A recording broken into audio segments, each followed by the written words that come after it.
અંકલેશ્વરમાં સવા વર્ષથી મરમ્મત હેઠળ રહેલ ઓએનજીસી ઓવરબ્રિજ શરૂ થવાને હજુ તો માંડ 1 થી 2 સપ્તાહ થયા છે, ત્યાં તો બ્રિજને અડીને ઊભા કરાયેલા સપોર્ટ એરિયામાં તિરાડો દેખાઈ રહી છે, જેને લઈને બ્રિજની મજબૂતાઈ અને અધિકારીઓની ચકાસણી સામે સવાલો ઉઠી રહ્યા છે।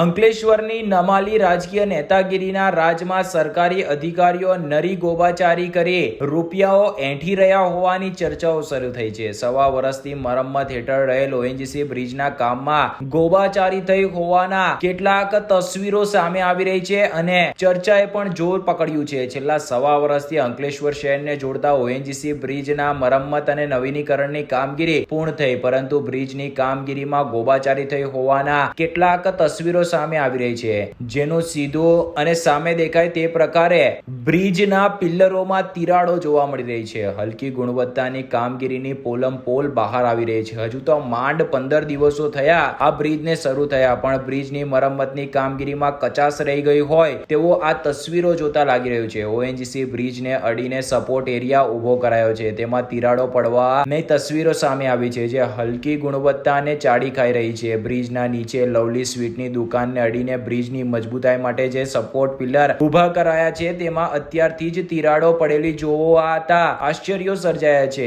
કેટલીક ઠેકાણે કોન્ટ્રાક્ટર દ્વારા તિરાડો છુપાવવા વ્હાઇટ સિમેન્ટનો ઉપયોગ કરાયો છે, પરંતુ તેનાથી કંઈક ચોરી કે ગોબાચારી છુપાય તેમ નથી, જે આંખે વળગી આવે છે। અત્રે ઉલ્લેખ કરવો રહ્યો કે આ સપોર્ટ પિલર અને જે જગ્યાએ તિરાડો પડી છે ત્યાં રંગારોગન ઉદ્ઘાટન પહેલા કરવામાં આવ્યું હતું, ત્યારે ફરીવાર તેના ઉપર વ્હાઇટ સિમેન્ટ ચિતરવાની શું જરૂર પડી, તે પણ એક પ્રશ્ન ઊભા થઈ રહ્યા છે। બ્રિજના મરમ્મત બાદ ફિટનેસ સર્વે ટાણે જવાબદાર અધિકારીઓને આ તિરાડો શું નજરે ચડી નહીં હોય, પરંતુ કોન્ટ્રાક્ટરના સાથેના મેળા પીપળામાં ખાઈ બધેલા અધિકારીઓની નિષ્ઠા સામે પણ આ તિરાડો પ્રશ્નાર્થ ખડા કરી રહી છે। જોકે હજુ તો માંડ બ્રિજને શરૂ થવાને 15 દિવસ થયા છે અને તેમાં દેખાતી તિરાડો કામગીરી સામે પ્રશ્નો ઊભા કરી રહી છે અને અધૂરી કામગીરી અને ઝડપી કામગીરીના નામે ફટાફટ બ્રિજ બનાવીને તેને શરૂ કરી દેવામાં આવ્યો હોવાનું પણ ચર્ચાસ્પદ બન્યું છે। જો કે બ્રિજ ફટાફટ બન્યો છે તે કહેવું પણ અતિશયોક્તિ ગણાશે, કારણ કે આ બ્રિજને બનવામાં સવા વર્ષનો સમય લાગ્યો છે, પરંતુ શરૂઆતના દિવસોમાં જે મંથરા ગતિએ કામગીરી શરૂ હતી તે બાબતે વારંવાર મીડિયામાં અહેવાલો આવ્યા કે આ બ્રિજની કામગીરી સમયસર થાય અને આયોજનબદ્ધ રીતે થાય, પરંતુ તે જ પ્રકારે ધીમે ધીમે કામગીરી શરૂ રહી અને અંતે